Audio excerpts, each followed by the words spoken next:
రోగం వచ్చిందంటే ఇంట్లో ఉన్న డబ్బులన్నీ అయిపోతాయండి. అన్నం కోసం అప్పు చేసిన వాళ్ళు చాలా తక్కువ మంది. రోగం వచ్చిందంటే చాలు, ఆపరేషన్ అయిందంటే చాలు అప్పుల పాలైపోతున్నారు. ఈ స్త్రీ ధనవంతురాలే కానీ అంతా పోగొట్టుకుంది, మరిన్ని తిప్పలు పడింది. ఒకసారి వినండి 27వ వచనం. ఆమె యేసుని గురించి విని, అబ్బా అప్పుడు వినబడిందంట ఆమెకి, ఎవరో చెప్పారంట. ఎప్పుడు? అన్నీ పోగొట్టుకున్నాక. ముందే చెప్పుంటే ఎంత బాగుండేదో కదా. ఎప్పుడు చెప్పారు ఆమెకి యేసు ప్రభు గురించి? అన్నీ పోయాక చెప్పారు. ముందే చెప్పుంటే ఎంత బాగుండేది. ఏమడి? యేసు ప్రభు యొక్క ప్రేమను రుచి చూచిన వాళ్ళందరూ హల్లెలూయా చెప్పండి. యేసయ్యను రక్షించాడన్న వాళ్ళు హల్లెలూయా చెప్పండి. నేను యేసయ్యను గురించి నా చుట్టూన్న వాళ్ళకి చెప్తున్నాను అన్న వాళ్ళు ఆలోచించి హల్లెలూయా చెప్పండి. ఎవరు చెప్పారు? వాళ్ళు వినరండి, వాళ్ళు మారరండి, వాళ్ళు మంచోళ్ళు కాదండి, అమ్మో వాళ్ళు చెప్తే తంతారండి, వాళ్ళు చెప్తే ఎగతాళి చేస్తారండి. అవునా అంటున్నారా ఏంటండి? వినినా వినకపోయినా మీరేం చేయాలి? చెప్పాలి. మంచోళ్ళకి చెప్పాలా, చెడ్డోళ్ళకి చెప్పాలా? యేసుప్రభు మంచోళ్ళ కోసం వచ్చాడా, చెడ్డోళ్ళ కోసం వచ్చాడా? ఎవరి కోసం? నేను ఆరోగ్యవంతుల కోసం వైద్యుడు అక్కర్లేదు, రోగులకే వైద్యుడు అవసరం. నేను నీతిమంతులను పిలుచుటకు రాలేదు, పాపులనే పిలువ వచ్చి తిని. అవును, యేసయ్య కావాలి. రోగులకు యేసు ప్రభు నామం చెప్పాలి. ఈ రోజున యేసు ప్రభు నామంలో ప్రార్థన చేస్తే రోగాలు పోతాయి. కానీ విచిత్రం ఏంటంటే పాస్టర్ గారు యేసు ప్రభువుని ఎరగని వారికి ప్రార్థన చేసి వాళ్ళ రోగాలు పోవటం ద్వారా వాళ్ళు యేసు ప్రభువుని ఎరుగునట్లు చేయడానికి బదులు విశ్వాసులకే ప్రార్థన చేస్తున్నారు, విశ్వాసులే రోగాలు తెచ్చుకుంటున్నారు, విశ్వాసులకే ప్రార్థన చేస్తున్నారు, విశ్వాసులే కానుకలు ఇస్తున్నారు. ఇదేంటి? యేసు ప్రభువుని ఎరగని వారికి స్వస్థత, యేసు ప్రభువుని ఎరిగిన వారికి ఏంటండి? ఆశీర్వాదం. ఎరిగిన వాళ్ళ ఎరగని వాళ్ళ మీరు కలిసిపోయి కూర్చున్నారులేండి. ఎరిగిన వాళ్ళ ఎరగని వాళ్ళ? ఎరిగినోళ్ళ ఎరగనోళ్ళ? అమ్మో నా పని కాదు ఇక్కడ. మీరు ఎవరు ఎరుగుదరో ఎవరు ఎరగరో. గోధుమల మధ్యలో గురుగులు పోసిపోయాడంటే వాడు సాతాను గారు. సంఘాల్లో గోధుమలు ఉన్నాయి, ఇప్పుడు గురుగులు ఉన్నాయి. మీటింగుల్లో గోధుమలు ఉన్నారు, ఇద్దరు ఒకలాగా ఉంటారు. ఇద్దరు హల్లెలూయా చెప్తారు. గొరుగు హల్లెలూయా అంటది, గోధుమ హల్లెలూయా అంటది. ఏంటంటే పైకి రెండు ఒకలాగా ఉంటాయి, లోపల సరుకు ఉండదు. గురుగు అంటే నల్లు అంటాం కదా, మన ధాన్యంలో ఉంటుంది కదండి, లోపల ఏమి గింజ ఉండదు. నేను చూసుకుంటాను, తీర్పు కాలం వరకు అలా ఉన్నాయి. తీర్పు సమయంలో గోధుమల్ని కోసి నా ఇంట చేర్చుకుంటాను, గురుగుల్ని అగ్నితో కాల్చివేస్తానన్నాడు. నా పని కాదు. ఇవాళ గొర్రెలు మేకలు కలిసే కూర్చుంటాం. గొర్రెలు మేకలు ఒకే జాతి, కానీ గొర్రెల్ని మేకల్ని దేవుడు ఏం చేస్తాడంట? రేపు వేరు చేస్తాడంట. గొర్రెలను కుడివైపున పెట్టి, భూలోకము పుట్టినప్పటి నుంచి ఆశీర్వదించబడిన వారలారా నా లోపలికి వెళ్ళండి అంటాడు. ఏమండి? ఎడమవైపున శపించబడిన వారలారా అపవాది దానికి అనుచరులకు సిద్ధపరిచిన అగ్నిగుండంలోనికి వెళ్ళండి అంటాడంట. మేకలకి గొర్రెలకి తేడా ఏంటంటే, మేము నీలగిరి కొండల్లో సేవ చేస్తున్నప్పుడు ఆ ఫారెస్ట్లో గొర్రెలను పెంచుకోవచ్చు కానీ మేకలను పెంచకూడదు. ఎందుకో తెలుసా? గొర్రెలు తలకాయ ఉంచి గడ్డిది మాత్రం తింటాయి, ఇంకేం చెయ్యవు. మేకలు అట్ట కాదు, చిగురిస్తున్న చిగురులన్నీ తినేస్తుంటాయి, కొమ్ములు వేసుకొని పుడుచుకుంటా ఉంటాయి, దెబ్బలాడుకుంటా ఉంటాయి. గొర్రె సాధు, గొర్రె ఎప్పుడు సామాన్యంగా ఉంటుంది. విశ్వాసులు పొడుచుకునే వాళ్ళకి ఉండకూడదు. ఏంటంటే విశ్వాసులు పాడు చేసే వాళ్ళకి ఉండకూడదు. ఇతరులను ఫలించకుండా ఆపు చేసే వాళ్ళకి ఉండకూడదు. మరి అది ఎప్పుడు చేస్తాడో దేవుడు చేస్తాడు. కానీ ఇప్పుడు ఇలాంటి సమయంలో నేను గురుగునా గోధుమనా, నేను గొర్రెనా మేకనా అని పరిశీలించుకోవడానికి ఈ దేవుని మాటలు మీరు నిజంగా వింటే మీ హృదయాల్లో క్రియ చేస్తాయి.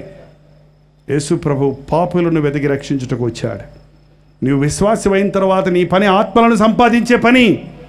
నీవు విశ్వాసమైన తర్వాత ప్రభువా మరొకరిని నేను నా ఇంటి వారిని నీ కొరకు సంపాదించాలి అని ఆశ నీకు రావాలి. లుదియా తన హృదయాన్ని ప్రభుకి ఇచ్చినప్పుడు తన ఇంటికి వెళ్ళి తన ఇంటి వారందరినీ ప్రభు పాదాల దగ్గరికి తెచ్చి బాప్తిసం ఇప్పించింది. తన ఇంటిని ఒక ప్రార్థనా స్థలంగా చేసింది. మరి ఈరోజు విశ్వాసిని అంటున్నావు, ఆత్మల భారం ఉందా? విశ్వాసిని అంటున్నావు, దేవుని నమ్ముకొని 20 ఏళ్ళు అయింది అంటున్నావు, ఇంకా రోగం, జబ్బుల కోసం ప్రార్థన, డబ్బుల కోసం ప్రార్థన, ఇంకా లోక సంబంధమైన వాటి కోసమే ఆతృత, ఆసక్తి. కానీ యేసయ్యని గురించి వినని వారు ఎందరో ఉన్నారే. యేసయ్యని వినని వారు ఎన్నో తిప్పలు పడుతున్నారే, ఎన్నో జబ్బుల్లో ఉన్నారే, ఎన్నో రోగాల్లో ఉన్నారే, ఎన్నో అవస్థల్లో ఉన్నారే, ఎన్నో బాధల్లో ఉన్నారే. వారికి యేసయ్యని గురించి చెప్పాలి అని ఎవరు చెప్పారో ఈ స్త్రీకి తెలియదు. అమ్మా, ఎందుకమ్మా ఇన్ని మందులతో ఇంత కష్టపడతావు? ఎందుకమ్మా జీవితం అంతా ఇలా పాడు చేసుకున్నావు? యేసు ప్రభు దగ్గరకు రామ్మా, ఆయన నిన్ను స్వస్థపరుస్తాడమ్మా. ఆయన పుట్టి కుంటోళ్ళు నడిపించాడమ్మా. కుష్ఠ రోగుల్ని ముడితే స్వస్థపడ్డారమ్మా.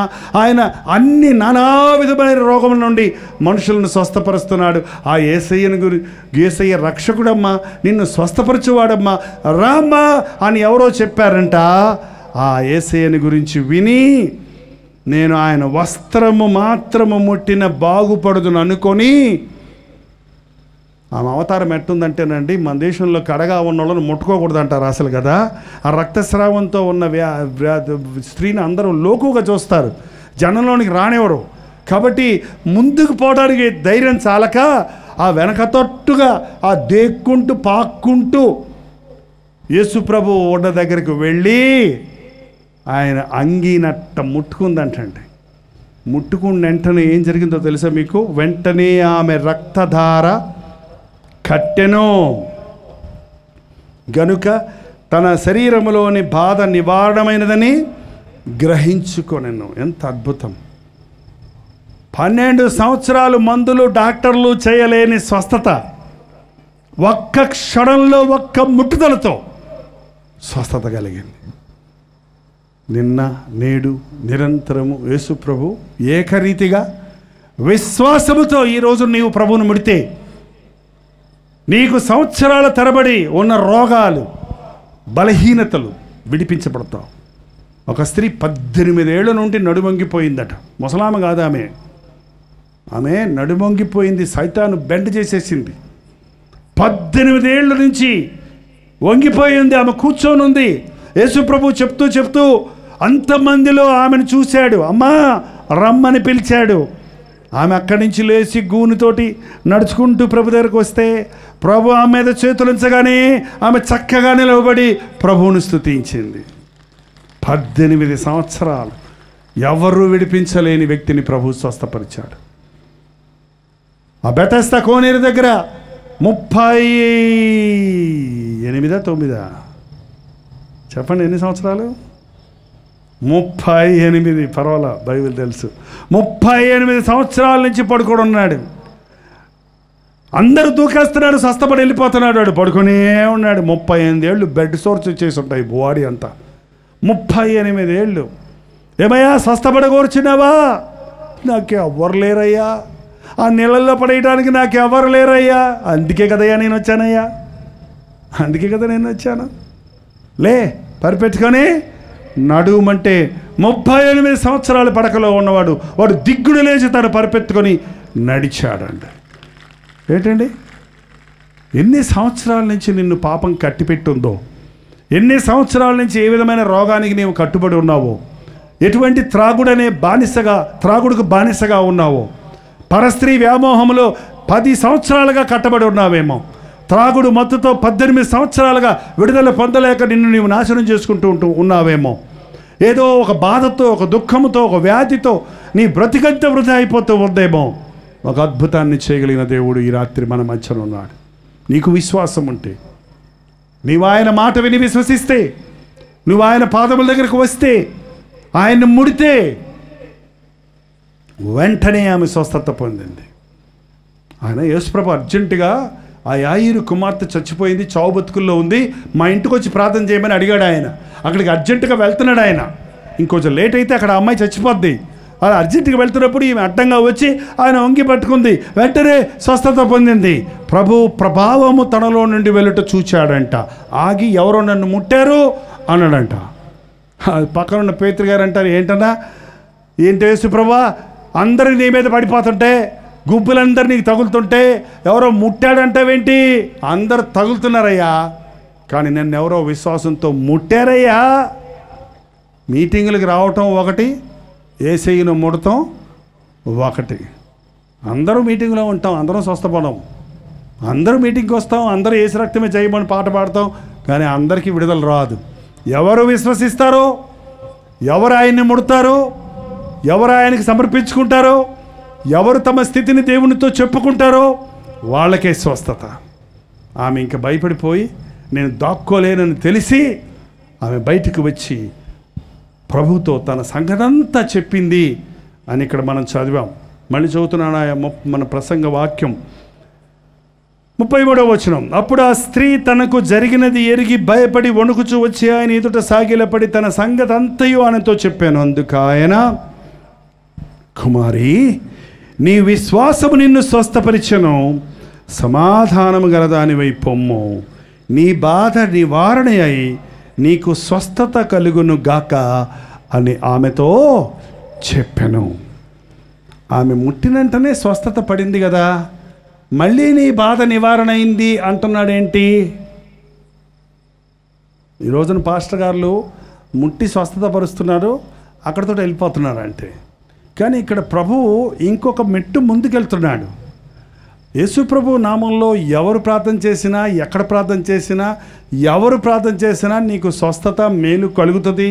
There is no doubt about it, సందేహమే లేదు. కానీ నీవు పొందిన స్వస్థత నిలిచి ఉండాలంటే, నువ్వు పొందిన మార్పు నిలిచి ఉండాలంటే ప్రభువుతో నీకు సంబంధం ఉండాలి, ప్రభువుతో నీవు మాట్లాడుకోవాలి, ప్రభువు నీకు వాగ్దానం ఇవ్వాలి. ఏం చెప్పాడు?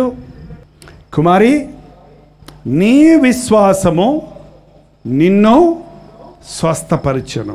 నేను ప్రార్థన చేస్తే ఎవరన్నా బాగయ్యారనుకోండి, ఎందువలన బాగయ్యారు చెప్పండి? జైపాల్ గారు ప్రార్థన చేస్తే బాగయ్యాని అంటారు కొంతమంది. కాదు కాదు కాదు, తప్పది. జైపాలు యేసు ప్రభువు నామంలో ప్రార్థన చేస్తే నీవు విశ్వాసం ఉంచావు కాబట్టి స్వస్థత పొందావు. అర్థమైందా? నీ విశ్వాసం బట్టి నువ్వు స్వస్థత పొందావు, కానీ ఎవరో పాస్టర్ చేసిన మూలన కాదు. పాస్టర్ చేసేది యేసునామంలో చేస్తున్నాడు, కానీ జైపాల్ నామంలో కాదు స్వస్థత. ఏ పాస్టర్ గారి నామంలో కాదు. ఏ పాస్టర్ గారైనా యేసు ప్రభు నామాన్ని పట్టుకొని నీకోసం ప్రార్థన చేస్తే, నీకు విశ్వాసం ఉంటే నువ్వు స్వస్థత పొందుతావు. పాస్టర్ గారు ప్రార్థన చేసినా కూడా నా జబ్బు బాగాలేదేంటి, మా ఇంటికి వచ్చి ప్రార్థన చేసినా కూడా నా బాధ బాగాలేదేంటి అంటుంటారు కొంతమంది. కారణం అదే, నీకు విశ్వాసం లేదు. నీవు విశ్వసించాలి. నీవు విశ్వసిస్తే నీవు స్వస్థత పొందుతావు, నీకు సమాధానం కలుగుతుంది. సమాధానంగా పొమ్ము, నీ బాధ నివారణ అయి నీకు స్వస్థత, నీకు రెండోసారి స్వస్థత అంటున్నాడు చూడండి. అదే నిజమైన స్వస్థత. తలనొప్పి కోసం ప్రార్థన చేస్తే తలనొప్పి పోయింది, మళ్ళీ రేపు తలనొప్పి వస్తుంది. కడుపు నొప్పి కోసం ప్రార్థన చేస్తే కడుపు నొప్పి పోయింది, మళ్ళీ కడుపు నొప్పి వస్తుంది. కానీ యేసు ప్రభు స్వస్థపరిస్తే అది ఎన్నటెన్నటికి స్వస్థత. ఏమండి, చాలామంది తాగుబోతులు ఇలాంటి మీటింగులో ఇంకెప్పుడు తాగడం అని నిశ్చయించుకుంటారు. ఇంటికి వెళ్ళాక నేను తాగనమ్మా, నీ మీద ఒట్టమ్మా, పిల్లలకు కూడా చెప్తారు, నీ మీద ఒట్టమ్మా, నేను యేసయ్యకి ఒప్పించేసుకున్నాను, ఇంక తాగనంటారు. అబ్బా మా నాన్న మారిపోయాడు, మా ఆయన మారిపోయాడని ఎంతో బాగా సంతోషంగా ఉంటారు. పొద్దున కూడా చక్కగా స్నానం చేసి ఇంక తాగను, మన ఇంటికి రక్షణ వచ్చింది అని వెళ్ళిపోతాడు. సాయంత్రం ఊక్కుంటా మళ్ళీ వస్తాడు.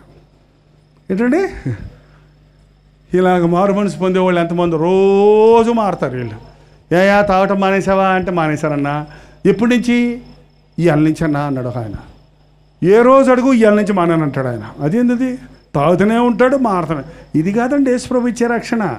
ఒక్కసారి ప్రభు క్షమిస్తే మళ్ళీ నువ్వు ఆ పాపాన్ని చేయలేవు. మా మెడ్రాస్ నుంచి మా సంఘస్థులు కొంతమంది వచ్చారు, భయంకరమైన తాగుబోతులు. ఒకప్పుడు ఎంత తాగుబోతులు అంటే సంవత్సరాల తరబడి వారి యవ్వన కాలంలో తాగి రోడ్డు మీద పడిపోయేవాళ్ళు. అలాంటి తాగుబోతుల్ని ప్రభు మార్చారు. మార్చిన తర్వాత వాళ్ళతో పనిచేసే వాళ్ళందరూ తాగేవాళ్ళే. వాళ్ళందరూ నువ్వు ఎట్టా తాగుతూ మాంటావరా అని వాళ్ళు పోయించేవాళ్ళంట నోటితో నుంచి అని ఊసేసి. మళ్ళీ ఎన్నడూ అప్పటి నుంచి ఇప్పటి వరకు తాగలేదండి. అది నిజమైన యేసయ్య ఇచ్చే మార్పు. అలాంటి మార్పును మీరు జీవితంలో అనుభవించారా? అలాంటి స్వస్థతను మీరు అనుభవించారా? అలాంటి రక్షణ మీరు అనుభవించారా? యేసయ్య నిన్ను రక్షించినప్పుడు, నీకు ఒక నూతనమైన హృదయం ఇచ్చినప్పుడు, పాతవి గతించను, కొత్తవాయను, సమస్తము కొత్తవాయను. ఈ రోజున చాలామంది జీవితాల్లో ఏదో జబ్బు వచ్చినప్పుడు ప్రార్థన చేసుకొని పోగొట్టుకోవటం, మళ్ళీ జబ్బులు, మళ్ళీ పాపాలు, మళ్ళీ వ్యాధులు, పడతాం లేవటం లాగా ఉంది. కానీ నీ వ్యాధి నివారణమైనది, నీ విశ్వాసము నిన్ను స్వస్థపరిచినది, సమాధానము గలదానివై వెళ్ళుము అని ప్రభువు చెప్పిన మాటల ప్రకారంగా ఒక అద్భుతం నీకు జరిగించాలని ఆశపడుతున్నాడు.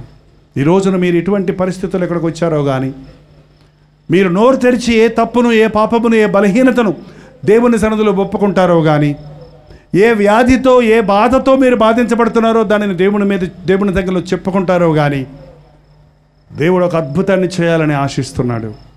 నీవు విశ్వాసంతో ప్రార్థిస్తే, ఇది మొదలుకొని నేను నిన్ను ఆశీర్వదిస్తాను, ఇక మరెన్నడూ నీవు ఆ పాపము జోలికి పోకుండా నీకు జయమిస్తాను.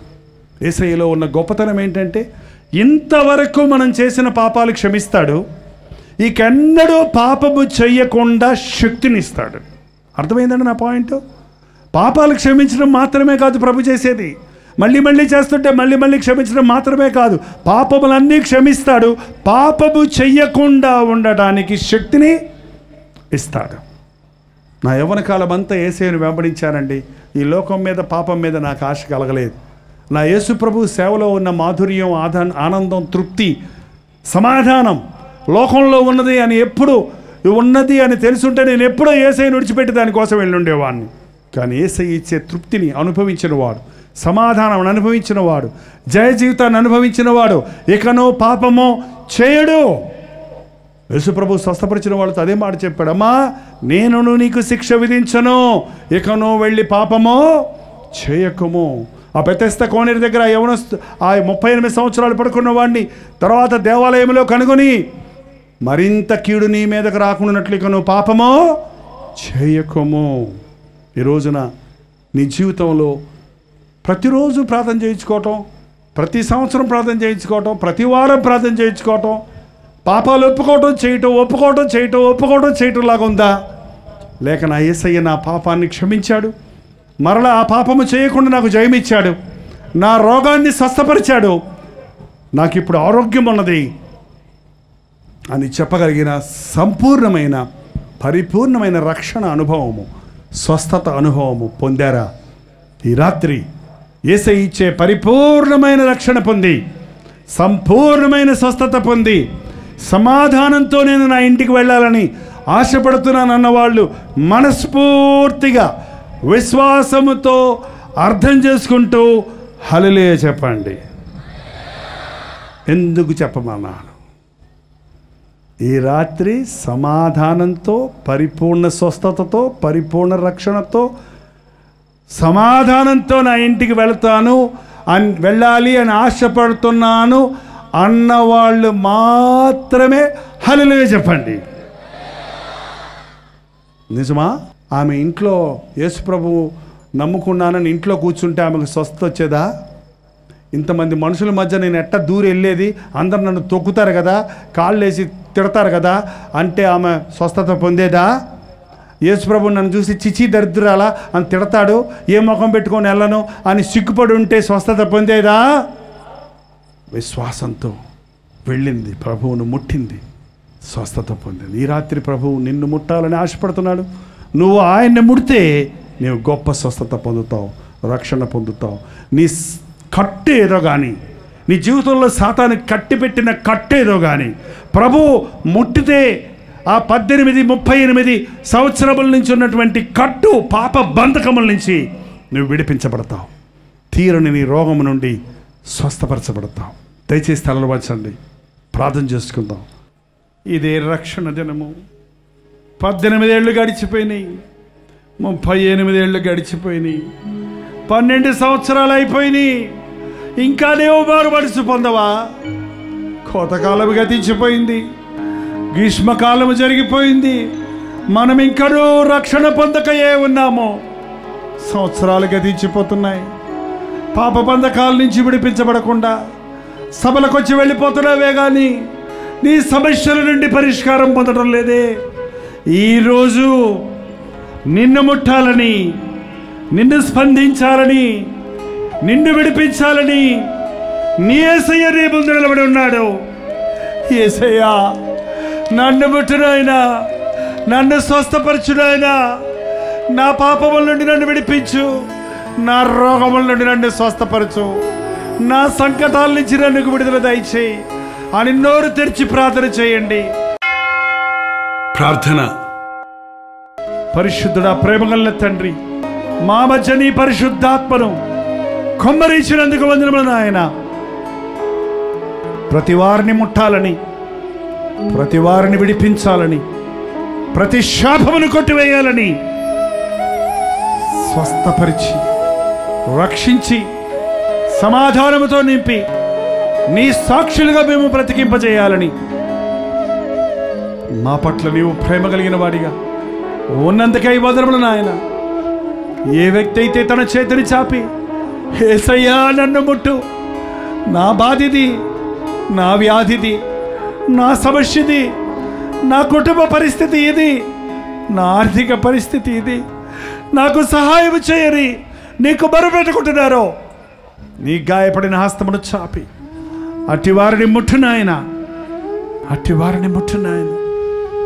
నేనే నా చిత్తానుసారముగా నీ పాపమును తుడిచివేయుచున్నాను. నేను మరెన్నడూ నీ పాపమును జ్ఞాపకము చేసుకొనను అన్న వాగ్దానంతో మమ్మల్ని పంపించున్నాయన. పాతదంతా కొట్టివేయబడి కొత్త జీవితాలతో సమాధాన సంతోషములతో వర్ధిల్లినట్లు మాకు, మా బిడ్డలకు, మాకు, మా కుటుంబాలకు సహాయం చేయను ఆయన. మమ్మల్ని ముట్టావని, మమ్మల్ని విడిపించావని, మమ్మల్ని క్షమించావని, నీ వ్యాధి నివారణమైనది, నీ పాపములు క్షమించబడినవి, సమాధానముగా వెళ్ళము అని మా అందరితో నీవు చెప్పుచున్నావని నమ్ముచున్నావు నాయన. నమ్ముట నీ వల్లైతే నమ్మువానికి సమస్తము సాధ్యమన్నావు గనుక నమ్ముచున్నామయ్యా. అపనమ్మకము లేకుండా సహాయం చేయి తండ్రి. నీవిచ్చి విడుదలను, స్వస్థతను, రక్షణను పొందుటకు మాకందరికీ నీ సహాయము చేయమని యేసు క్రీస్తు నామములో అడుగుచున్నాము తండ్రి. ఆమేన్, ఆమేన్, ఆమేన్.